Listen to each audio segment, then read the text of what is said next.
and had a presentation at the Eastern Ontario Conference a number of years ago, and he had a number of really good points around incivility and what it means and the impact, and that's become even more important now with the importance of codes of conduct. So councils that can, members who can act in a professional way, disagree with each other, but do it in a way that's civil and appropriate, and are going to be far more effective. One of the councils I worked with in Sudbury was outstanding. It was a group of people who were incredibly bright and incredibly enthusiastic for the community and disagreed on all sorts of things. But they all had in mind the best interests of the city of Sudbury. They would have really excellent debates at council, really interesting issues, but never once was it personal. Never once did they make a personal attack against another member of the council or against staff. At the end of the meeting, they were all friends, and they respected the fact that people brought different perspectives to the meeting. It's important, I believe, for a successful council to maintain that level of integrity in its debate and its deliberations, and that feeds down right through the entire organization.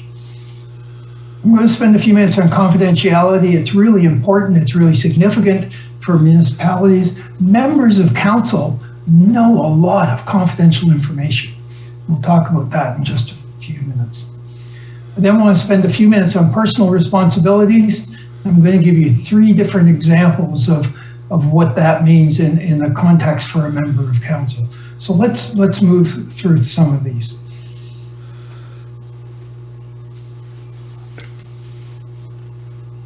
We're in a different world. Prior to just 2-3 years ago, there was no obligation, there was no requirement for municipalities to have a code of conduct. A few had them, not a lot, and they were all different, and they had a very different structure, but there was no requirement to have it. And then the province said, every municipality shall have a code of conduct. Not only that, it shall have a code of conduct that covers these 5 subject matters. And there's a regulation that sets out 5 specific areas that must be covered in every code of conduct in the province. 5 of them. One of them, by the way, is confidentiality. We'll come to that.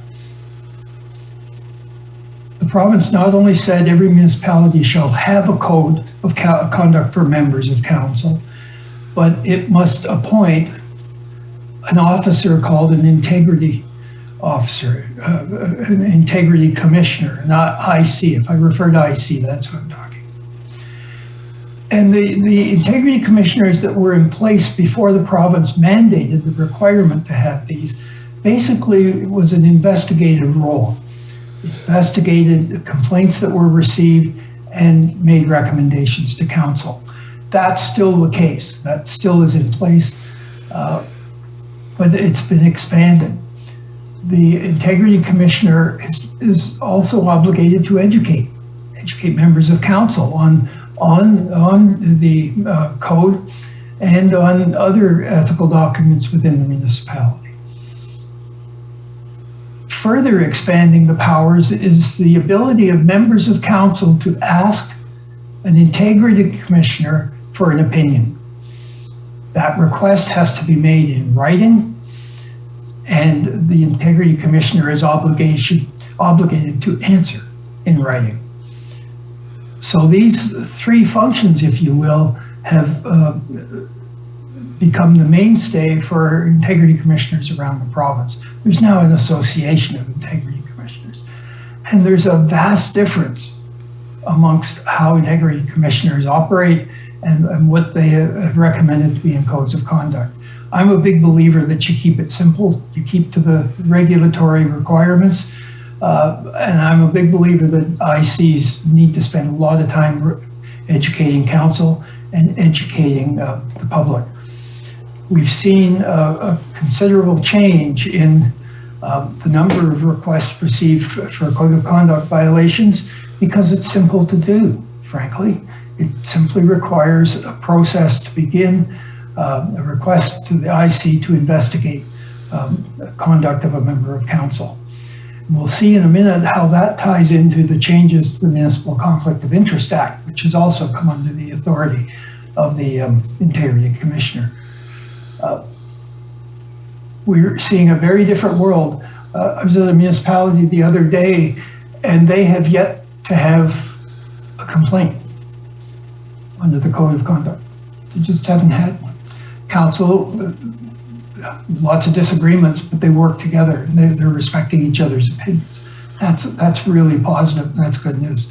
There are other places that it's really been a difficult situation, and there have been some municipalities that have spent close to $500,000 on integrity commissioners and lawyers in relation to this. So there's a real patchwork around the province, different people doing it. I have to tell you that I was doing integrity commissioner work along with my colleague Nigel Belchamber, and we decided 2 years ago that we would get out of the business. Our brand, if you will, is to help councillors be effective, the training part, and that's where we wanted to focus. So we stopped doing that. We were doing closed meeting investigations. Every closed meeting of a municipality can be investigated. And we did that for 13 years, did over 130 reports for municipalities around the province. I think the more important aspect from my point of view in terms of what I do and what my colleague does is to educate, to help councillors be effective in the role that they have to fulfill. So that's codes of conduct. What about conflict of interest? This act came into effect in 1972, and it's been in effect with very few changes since 1972 up until a couple of years ago. And the fundamental basis of that act is if someone wanted to complain, they had to be a ratepayer within the community, within the municipality. And they had to start a court action at their cost.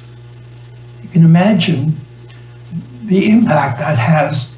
People are going to be very hesitant to start a court action and to have to pay for it, alleging a breach of the Municipal Conflict of Interest Act. We'll see in a minute how that has completely turned around. So what is, the act is called Conflict of Interest Act, but it really deals with what are called pecuniary interests. I can promise you if you're elected to council, you'll spend the first year trying to pronounce the word pecuniary. You'll get it eventually, it takes time. What does pecuniary mean? Well, it's financial.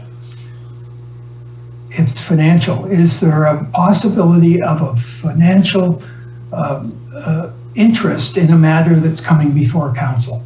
Now it's clear if it's direct. If I own Fred's widget shop on Main Street and I'm bidding on a contract for widgets for the municipality, I have a pecuniary interest. So at the meeting, at the beginning of the meeting, there's an item that asks for declarations, and I will say, Your Worship, I have a pecuniary interest on item 4 because I own Fred's widget shop. That's pretty clear. Or if the municipality is upgrading the road in front of my house, that's going to have an impact on the value of my home. Again, that's a direct pecuniary interest, but there are a whole series of indirect pecuniary interests that you have to be paying attention to. And that's why I said you need to love to read, because you've got to read every item to see if somewhere in that report you have a pecuniary interest. Those indirect ones can cover family, parents, spouse, children. If it's known to the member, it can cover business relationships. It can cover social relationships such as organizations. It can cover partnerships. There's a whole series of relationships that create, if you will, a pecuniary interest that the member must declare.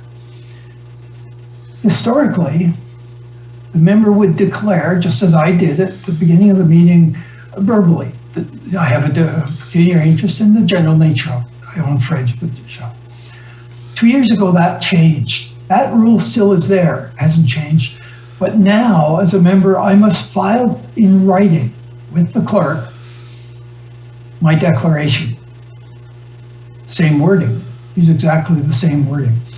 The clerk will put the verbal one into the minutes of the meeting, and then those minutes, that portion of the minutes, and the written declaration goes into a registry. So anybody at any time can go check the registry to see what declarations a member has made in the last couple of years of the last term of council. So that's an obligation every time. The other obligation is in the negative.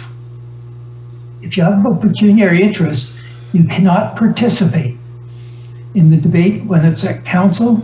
You cannot influence and you cannot vote. And influence means influence before, during, or after the meeting. And the Act was changed not long ago to make clear that influence included influencing staff. So it's not just trying to influence other members of council, it's also influencing staff. So pretty significant obligation placed on members who have a pecuniary interest.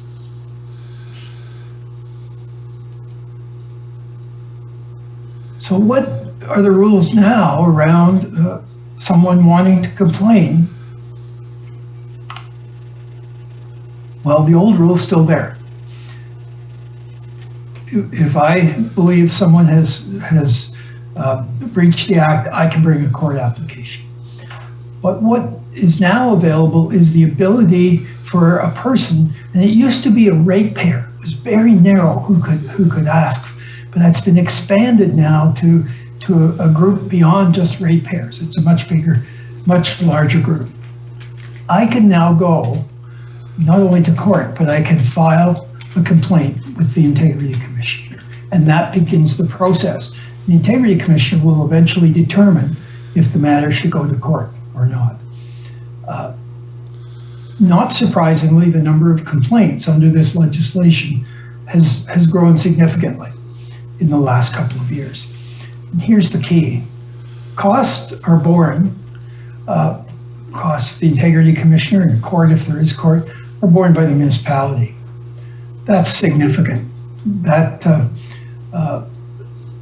has put a significant impact on some municipalities in terms of some of these cases going through.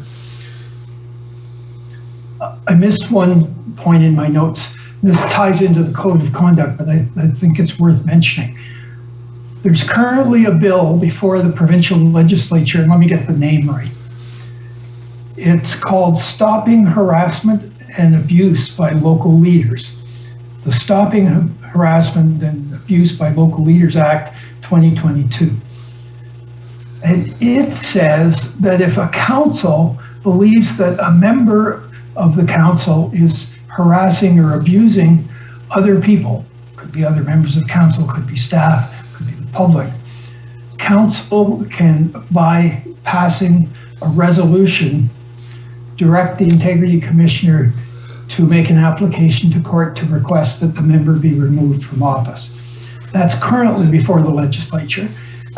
Whether it's going to pass or not, we'll find out pretty quickly because there isn't a lot of time for bills to be before the House. But that's going on right now as we speak. I want to talk about confidentiality for a minute. I said before that members of council have a lot of confidential information available to them, both in writing and verbally, that they hear verbally. And they have to be very cautious about keeping that information confidential, not only from their friends and others and business people, but also from their family. It's important that confidential information be maintained confidential. Municipalities at some risk if information can get out. I know I've lived through that circumstance several times in my career. You need to be careful of the coffee shop discussions. Gee, was I supposed to tell them that or not? I'm not sure, I can't remember.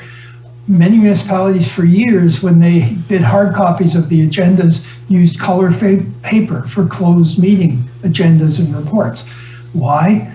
Just to trigger your mind as a member of council that I got to treat this document differently than I would otherwise. Important to keep that in mind. And the other thing is, as I said before, the mayor speaks on behalf of council and is in support of the position that council has taken on various matters. Individual members of council do not speak on behalf of the municipality. That's true in real life, but it's also true in social media. Be very cautious about that. It's important to do. I want to just share one other personal responsibility issue that I think is an interesting one. We're all familiar with Walkerton. The tragedy that unfolded there in this small rural community in southwestern Ontario. In 2002, the province reacted by passing a piece of legislation that was considered the world leader in water treatment. In 2002, the Safe Drinking Water Act. And it brought it into effect, except the section that was a really interesting one, and it said that there was personal liability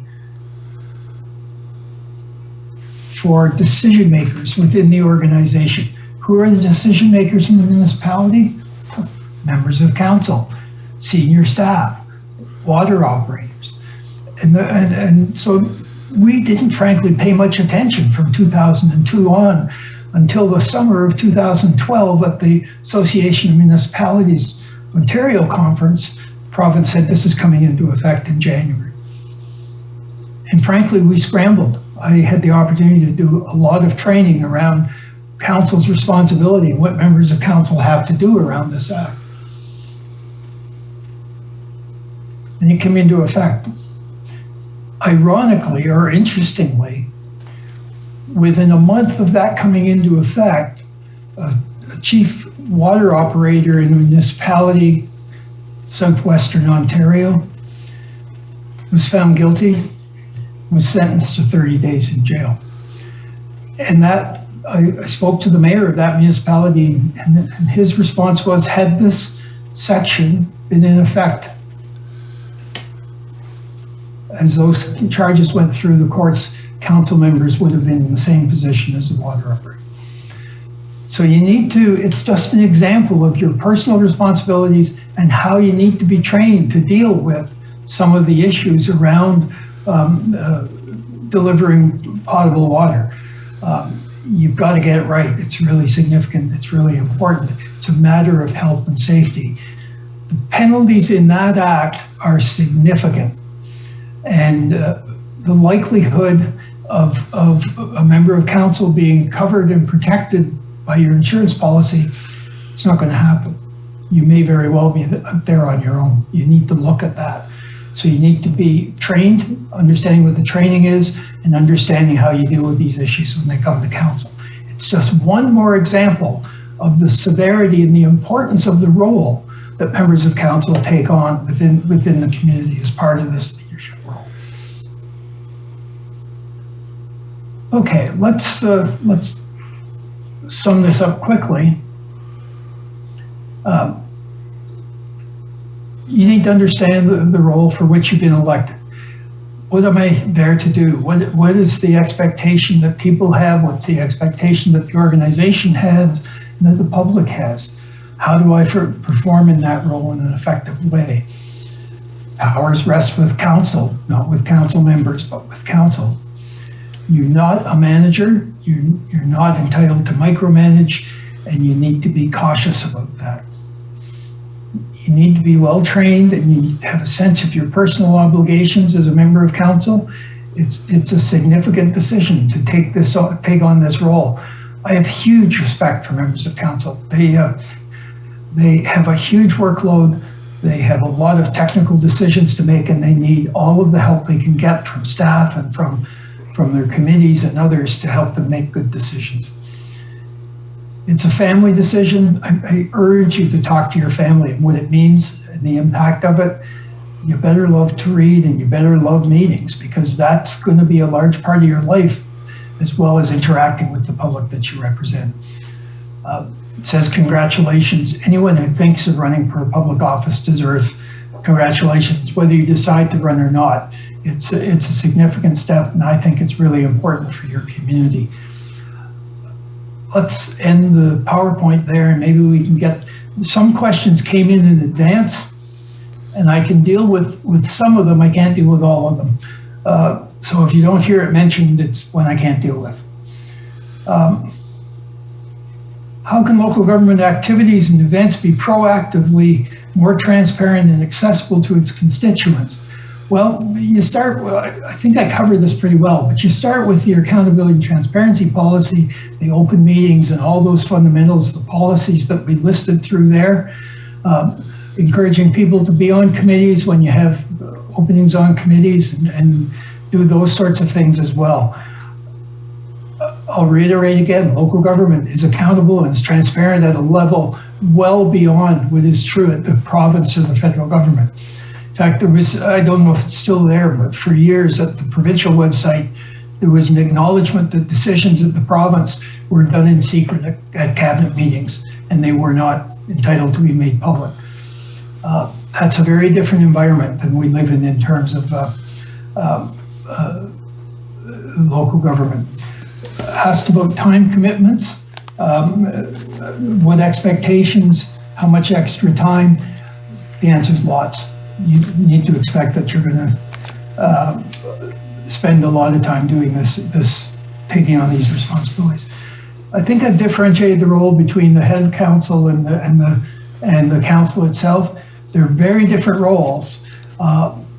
There's a very different responsibility that attracts to heads of council than there is to members of council as well.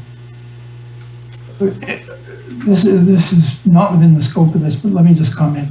Are there any restrictions on who can run for each role? If they live part of the year elsewhere, is that okay? If you own property or lease property within the municipality, or your spouse does, you're entitled to run for office.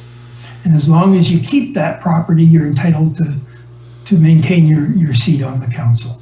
If you have questions about that, ask your clerk's office. They'll refer you to the specific rules that relate to that. Any conflicts of interest that would prohibit running? My first answer is no. But if you're in a situation where you're going to be dealing with a lot of conflicts on a regular basis, you may not have a lot of fun. You're going to be taken out of debates. Remember, you're not entitled to be part of the debates. And so if you're finding yourself in a pecuniary interest situation on a lot of issues, it may not be where you want to be. Well, I want to mention, I should have done this earlier. There is a book, and this book, I don't get any royalties off it at all, but it's a good book. It's called Ontario's Municipal Conflict of Interest Act. It's a scintillating title, I understand, but it's published by Municipal World Magazine, and it's a handbook that's been updated. The last update is 2019. Takes every case since the Act came into effect in 2002, and it does an assessment of the cases and the various parts of the Act itself. It's under $30. If you're seriously interested in it, go to Municipal World and you'll find it on one of the books that they have available. It's easy to read. It's a quick read. Parameters on campaigning, I have no knowledge of that. I don't get involved with that at all. There's a question around trustees. Again, I don't know the rules around trustees. You'll have to, the Conflict of Interest Act applies, but you'll have to check with the school boards to find out exactly what's involved. Is there a live link for nomination forms? Maybe the clerks can answer that as we go on. There's a series of questions about integrity commissioners, and I'm not going to get into these. There are more statements than there are questions. One of the questions is, are there other options in terms of integrity commissioner? And the answer is no. The Act requires every municipality have one. The municipality gets to choose the integrity commissioner it's going to have and gets to set its own code of conduct subject to that regulation with the 5 subject matters in it. So if you're looking for an integrity commissioner, a new one, and you're not happy with the person you have now or the organization, you need to do some research as to who has been effective and what the focus is in terms of retaining an integrity commissioner to not only help council, but to be effective in terms of the process involved. And the other question is, how can a duly elected municipal councilor protect themselves from an attack by a council and integrity commissioner? I have to, the first word I wrote down was behave. Demonstrate respect on the council for each other, the decisions you make. The council that are doing that are being very effective at it. In some places, the code of conduct and conflict of interest are being used as weapons by some members of council, and I think that's unfortunate. It's costing taxpayers in some communities a lot of money. Those are the questions we received. We understand we're going to have some more, and what we're going to do is I'm going to get them whispered in my ear. Oh, you're going to read them out? Go ahead. Okay, Fred. So we have a speak up. We have a common question that comes through. What if you live on a road and council's making a decision about that road? What's your pecuniary interest then? I'd rather live beside the road than live on the road. Oh, you're funny. Look, here's the simple world I live in. If the municipality is about to upgrade the road in front of my house, the question I have to ask is this: is that project going to affect the value of my property? The answer is yes. Then you have a pecuniary interest. If the answer is no, then you don't.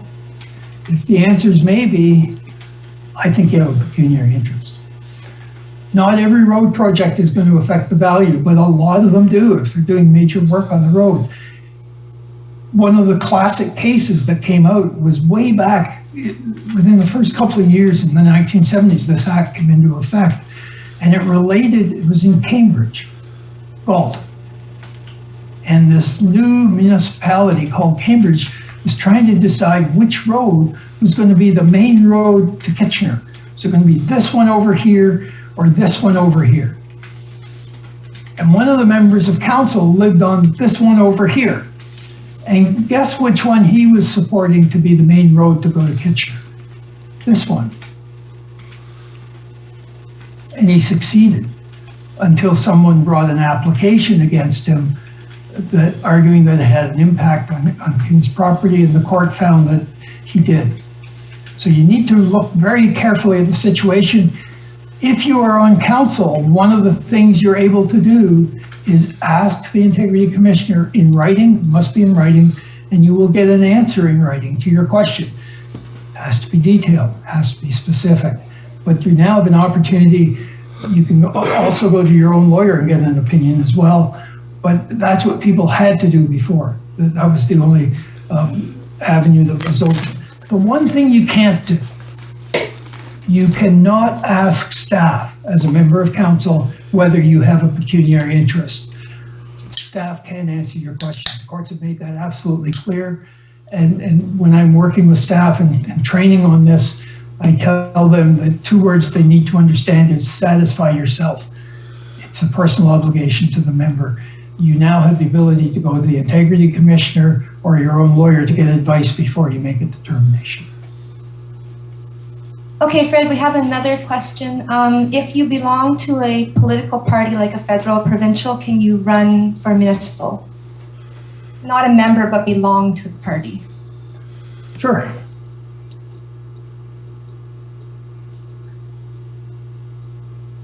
You cannot be an MPP or an MP. That's right, yeah. Sure. And then we have another one, and I think you kind of answered it, but can a member of council bring forth suggestions to change bylaws? Oh, I hope so. But how do you do that? I mean, that's a really important question. If you have something you want to work with, you should talk to staff. Get staff involved with it and see if they think it's appropriate and if they can support it. And if they can, they'll help you bring it forward in a way that will fit into the model that you want to have there. Absolutely, you've been elected because you have not only your ability to work hard and your ability to have ideas and communicate, but also your ability to have a vision. You need to share that, and you need to get staff to help you bring that to fruition. Okay, those are the questions. Are we taking more questions? No, that's it. All right. We're gonna sum it up by asking. There are several municipalities represented here, and I think it's important to hear from a clerk in terms of just some of the election technical issues, just very quickly. And Jennifer, you're going to do that for us. Hello, so I'm just going to review a couple of things. First of all, if you have any questions, please contact your municipalities. All municipalities in Ontario are getting ready for the election. Nomination day, so the day that you can file your nomination is Monday, May 2nd. You can find these forms online, but you can contact your local municipality. They'll have them ready for you.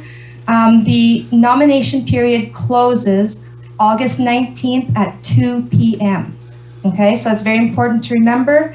It's really important that you, once you file your nomination forms, the Association for Municipalities of Ontario, AMO, puts out a candidate's guide. Your municipality can direct you to where to find this, but it's a great guide for you to have. It'll go over lots of important items, your financial requirements when you're running, donations and how to receipt, rules for campaigning. Please check with your local municipality about your signs. Make sure you know where they go. The municipality does have the right to pick them up. So if your signs go missing, just check with them and they'll return them to you. I think it's also important that if you have an opportunity, download the Municipal Elections Act. Answers a lot of your questions right there. Please reach out to your municipalities. You do have our email address, info@amnestybromley.com. We can help direct your questions, and don't hesitate to reach out to us. And thank you very much for participating. Thank you. Let me echo that. Thank you for being part of this. Take seriously your decision. I've painted a picture that has some drawbacks, but it paints the picture of the importance of it. I can tell you this, that members of council will go through, they will be excited, they will be anxious, they'll be angry, they'll be elated, and that's all within 10 minutes in a council meeting. Things happen, and it happens very quickly. It's a very satisfying, rewarding place to be, and you're contributing enormously to your municipality by doing it. Thank you for attending today. Appreciate it, and best of luck on your decisions.